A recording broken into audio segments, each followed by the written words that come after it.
again, I'd like to welcome everyone to Racist Entertainment topic or show for tonight, which is let's talk about it. And we're basically going to be talking about the events that are going on here in America in relation to what's happening with immigrants, with this Trump administration. And but before I get into that, and I bring the guests up, as you can see, we have a guest, Michael Rivera, is going to take us down through there on everything that things that we may not know, things he want to share, learn a little history, so on and so forth. But first and foremost, I know there's some individuals that may be wondering, okay, what do he mean by racist? And because I call myself Corey the racist, if you take the word race is basically a group of people, a class of people that shares a common culture, that's unified with common interests. You know what I mean? But we've been taught so much about what a race is, but basically race really boils down to a group of people that's unified with common interests or may share common culture, common goals, or what have you. And if you take the suffix is means that you advocate a code of behavior or doctrine or something of that nature. So if you take race and put it together, you have one that advocates a code of behavior for a group of people that are unified, that share a common culture or common interest, which basically takes away the negative connotation of what we believe is the word racist.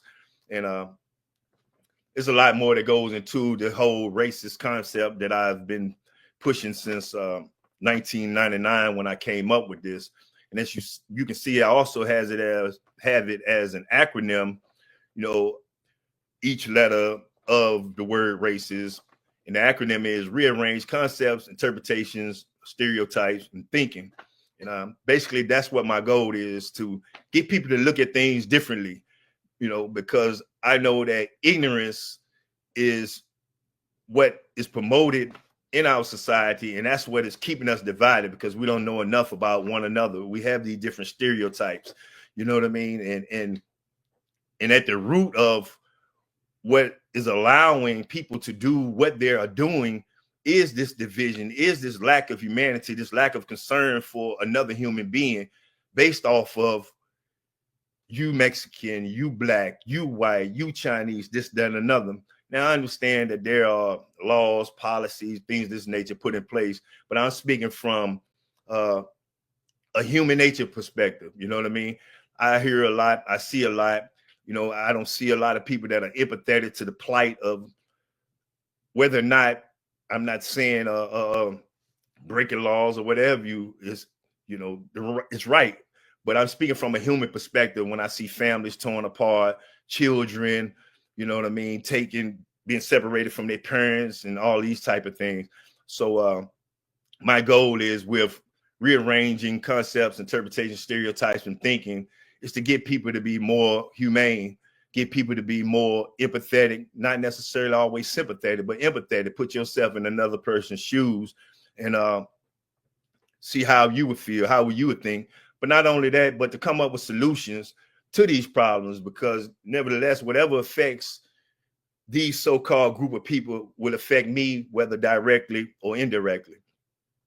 Well, with that being said, my guest tonight is Michael Rivera.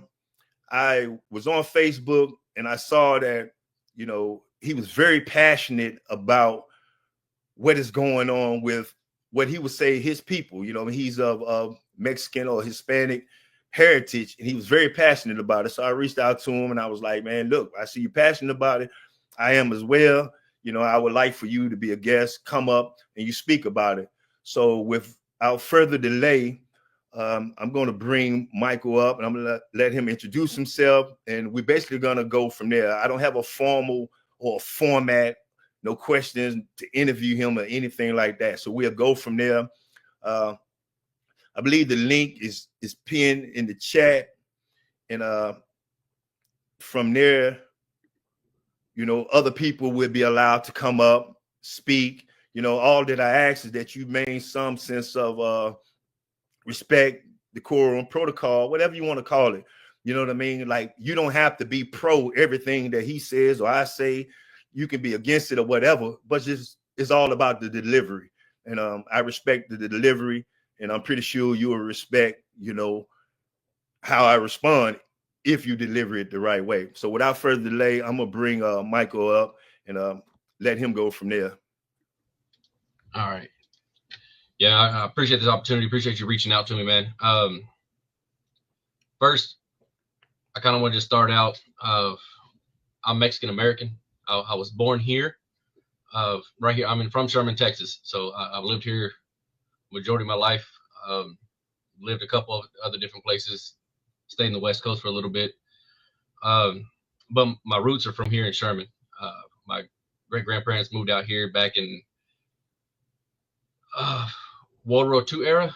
So we've been pretty much out in this area since. I had my grandpa stationed at Perrin Air Force Base when it was still a functioning Air Force base. Majority of my Rivera family comes from New Mexico. I am first generation Mexican American. That means my dad, he's from Chihuahua, Mexico. There's just a lot of misconceptions because you see three different sides, man, to the Hispanic race. You have your first, second, third generations born here, and from my personal opinion, they kind of forget what our family went through to be able to give us this chance to be here. Unfortunately, that 14th Amendment right is in the process of being demolished, or however you want to call it. So, but I'm thankful that because that was established prior, that me, my cousins, my mom, we was given that chance to become citizens and stay here. With that, I'm not going to try to bore anybody with a lot of history. This ain't history class, National Geographic or History Channel, but I do kind of want to give a brief background on kind of how my race came to be here. The word Mexico, man, it derived from an actual Indian term because all of Mexico, there was Native Americans there. So don't know if anybody was saying Indians, Native American, but it was the Spanish conquered down where the Native Americans was down in Mexico. The first generation Mexican, as you want to call it, was called mestizos. That means mixed, half and half Spanish and Indian. Going down the generations, we became Mexicans, and we kind of spread out from there. With our bloodline, we've actually had major contributions to the U.S. A lot of stuff that we use to this day. I've actually dove into Ancestry.com and did my lineage there. I found out one of my distant cousins is one of the ones that invented color television. So that was a pretty neat fact that I found out. We have earthquake resistant foundations, oral contraceptives, color TV, stuff as little as popcorn, gum, and chocolate. That all comes from the Mexican race in Mexico up here. As well as once we was established here, a lot of us like to be called Chicanos, which is another term for Mexican American. We are direct descendants from Mexico, but we're born here, and thanks to the 14th Amendment, we're citizens here. The Chicano movement was a big thing back in the 60s and 70s. It was influenced, and they worked a lot hand in hand with the Black Power movement. They learned from the leaders of the Black Panthers. They contributed to civil rights, including labor rights, voter rights, education rights for the Latinos here in the U.S. The similarity between the Black Panther and the Black Power movement, it's the downfall, man, was the U.S. government. They was infiltrating with informants, police brutality, FBI targets, state surveillance, state targets. It kind of ruined that movement. And then, of course, you have radicals in any kind of group. So just like we're going to be speaking on today, you have the bad seeds of everything. So the ones that turn violent or doing stuff not the proper way, it led to its downfall. Man, a common misconception, and unfortunately the media and a lot of people don't care to believe otherwise. When we're speaking about undocumented or quote unquote illegals, I prefer the word undocumented myself. They're not able to live, man, on or take advantage of the welfare. It's easy to look up, and as much as you want to trust Google or not, man, I see it firsthand experience with my family. My daughters are going to be first generation here because my wife, she's from Mexico. So going through that process, you have to have citizenship to be able to get any kind of benefits from the government. And that's including residents isn't eligible for it. DACA recipients isn't qualified for that. And DACA, that stands for Deferred Action for Childhood Arrivals. That's somebody that's came here under the age of 16 that was granted a DACA, which is, I guess, to easily sum it up, is some type of, it's a legal status to be here. So that's DACA. Difference between residents and citizens. Residents, you don't have the right to like vote or anything like that, but it's more of a green card holder. You're legal to live, work, travel, and study here in the U.S. None of that, just because you're legal to live here, doesn't mean you qualify for government assistance or anything like that. Hopefully my wife don't mind. I'm sorry, baby, but I'm just personal experience what we went through. Since my wife is a DACA recipient, so she's not a citizen yet. We have been going through the process, and I can get into how hard that is. So when people say do it the legal way, man, it ain't as easy as 90% of people who watching TV believe it. When a woman is pregnant, they're eligible for certain government benefits because of the child. So people in her status are able to get WIC or Medicaid. That's pretty much it. Once she has the baby, that's it. They're done with her. It's whatever's for the kid. On welfare, man, you got 43% of the people, and this is all statistics and everything online. You can find it on government websites. I'm just quoting them. So don't get mad at me for the numbers. 43% of the folks that's living on welfare or receive some kind of government assistance is white. 26 is Hispanic. And Hispanic is a broad term because you do have Mexicans, you have Puerto Ricans, Cubans. They all kind of jumbled up in the same Hispanic mix. And then below that, 23% is black. Common misconception there. You got everybody screaming about browns and blacks living on welfare. Numbers don't lie. 8%, the other 8% is what they classify as other. So I'm guessing that can be Asian or something like that. According to the U.S. Census of July 1st, 2024, greater than 60% of the population is white. Roughly 20% is Hispanic, and roughly 15% is black. So you can change though. You can see if 43% is white and 6% of the population is white. That's a lot of numbers. So the common misconception is that my people are sitting here meeching off the government. Well, we pay taxes just like everybody else. We pay taxes on houses, cars, anything you see in the grocery store. We got to pay taxes. We're not tax exempt at the register for anything. House taxes, everything.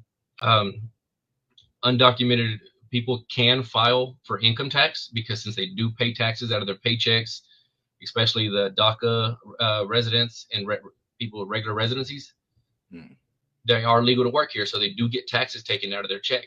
The biggest difference is the same taxes are taken out of their check as they are mine and yours.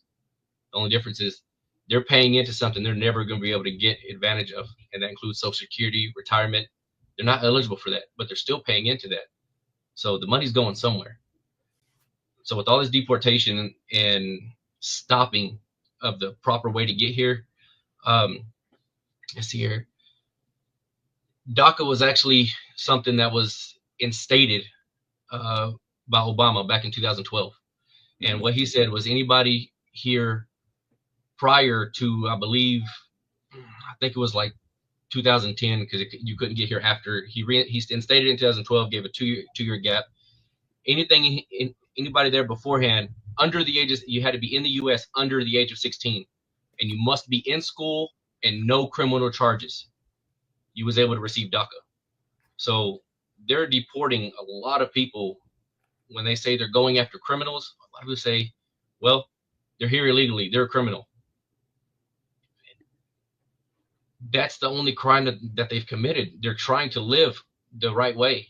And in order to gain your papers, it's a whole process from, let's see here. you have to get tons of documents. And I'm just going to put a little bit more personal information out there. Me and my wife, we was going through her applying for her residency. So before anybody gets anything, yes, she is legal to be here. Don't call no numbers. There's no reward or nothing like that on it. But she's on DACA. So then the next step is to apply for the residency. We have 2 kids together, a house in our name, bills in our name, everything. We have to show proof. We have to submit in documentation, videos of our wedding, pictures of while we dated to show that it's a real legit relationship and marriage. We had to date pictures back from dating stages all the way through. You have lawyer fees. You have fees just for the immigration to submit this paper. These fees can reach upwards of tens of thousands of dollars, and that they want them in cash money. They don't want payments. If you are lucky enough to get a payment plan, it's like 2 or 3 payments. Okay, we need 5,000 here. We need 6,000 here. We need 10,000 here. And you have a due date. And if you don't meet the due date, start over. Sorry, you owe that money, no refund. Start over.